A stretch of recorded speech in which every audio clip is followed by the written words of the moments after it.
Ngayong araw pag-uusapan natin ang responsibility ng breadwinner. Alam mo ba kung sino ang pinaka-importante sa financial stability ng isang pamilya? Kadalasan, ito ang breadwinner. Ang breadwinner ay taong nagtatrabaho para may panggastos ang pamilya.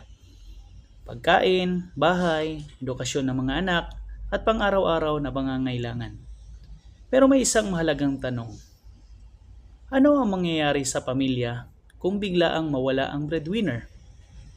Paano kung magkaroon siya ng sakit? Paano kung magkaroon siya ng aksidente? At paano kung mawalan siya ng kanyang trabaho? Sa Pilipinas, maraming pamilya ang umaasa lamang sa isang source of income. Kaya kapag may nangyari sa breadwinner, madalas ang pamilya ay nahihirapan sa financial problems. Kaya ang tunay na responsibilidad ng breadwinner ay hindi lamang magtrabaho para sa ngayon, kundi maghanda para sa kinabukasan ng pamilya.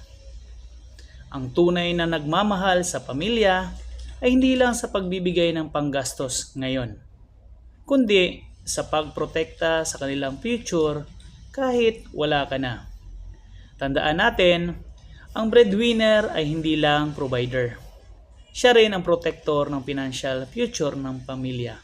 Ako si Sir Jel at layunin ko ang tulungan ang Pilipino na maging mas handa sa kanilang financial future. Ingat!